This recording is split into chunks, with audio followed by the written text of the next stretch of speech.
सो आज का जो आपका क्वेश्चन है वो है आपका 2020 previous year question number 20 mathematical statistics का। ओके, सो क्वेश्चन क्या रहा है? क्वेश्चन कहता है कि आपके पास 5 रैंडम वेरिएबल्स हैं और वो सबके सब आपके कॉन्टीन्यूस वेरिएबल हैं। सो आपको प्रोबेबिलिटी निकालनी है x3 less than x2 less than maximum of x1 x4। तो आप इसको कैसे सॉल्व करोगे? आपको निकालना है probability of x3 less than x2 less than maximum of x1 x4। ठीक है, इसकी प्रोबेबिलिटी आपको फाइंड आउट करनी है। तो अब हम इसको क्वेश्चन को कैसे सॉल्व करेंगे?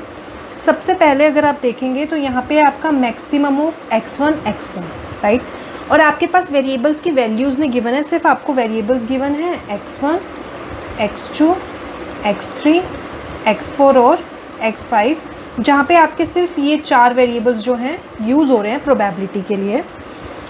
तो अगर मैं कहती हूँ कि मैक्सिमम ऑफ x1 x4 मतलब मैक्सिमम x4 भी हो सकता है या फिर x1 भी हो सकता है, तो उस केस में आपके 2 प्रोबेबिलिटी के केसेस बनेंगे। ठीक है, सो पहला केस जो बनेगा वो बनेगा आपका x3 less than x2 less than x1, जब एक बार x1 आपका मैक्सिमम है, किसमें से? आपके मैक्सिमम ऑफ x1 और x4 में से सपोज आपका x1 है, तो उसमें आपका ये केस बनेगा।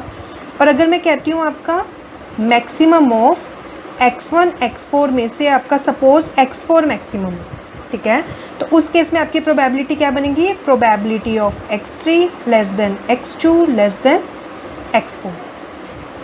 सो ये आपके 2 पर्टिकुलर केसेस बने जिनकी आप प्रोबेबिलिटीज़ निकालोगे और उन प्रोबेबिलिटीज़ को क्या करोगे? फिर उन दोनों का सम करोगे। ठीक है, अलग अलग प्रोबेबिलिटीज़ का।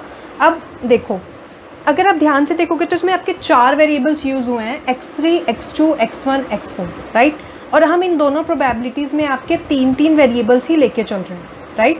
तो इसका मतलब जो आपका एक वेरिएबल बचा, probability of x3 less than x2 less than x1 एक ही केस था, plus probability of x3 less than x2 less than x4।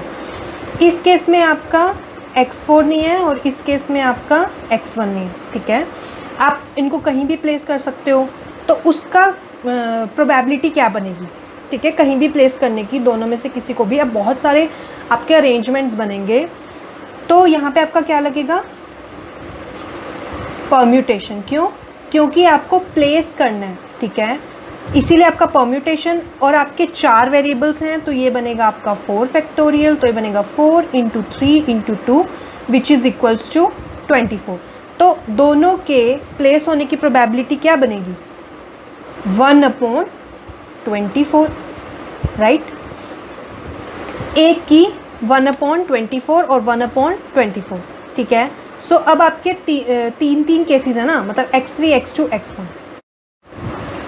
सो हमने देखा कि 1/24 आई आपकी एक की राइट। तो अगर आपके पास 3 हो, probability of x3 less than x2 less than x1, तो अगर मैं इसको अरेंज करूं और मुझे इसमें x4 को भी फिट करना है, तो वो बनेगा x4 less than x3 less than x2 less than x1। एक केस ये बनेगा, एक बनेगा x3 less than x4 less than x2 less than x1। एक केस बनेगा x3 less than x2 less than x4 less than x1 right. तो हर एक के आने की प्रोबेबिलिटी क्या है? 1/24 1/24 और 1/24। तो इनकी कंबाइंड प्रोबेबिलिटी कितनी होगी? Probability of x3 less than x2 less than x1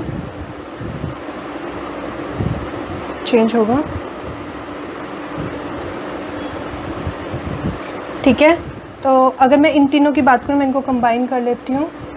ये सारा आपका, अगर मेरे को ये तीनों चाहिए, इनकी प्रोबेबिलिटीज़ तो क्या होंगी? Combined 1/24 plus 1/24 plus 1/24 which is equals to 3/24 आ गई आपकी एक की, x3 less than x2 less than x1 के केस में।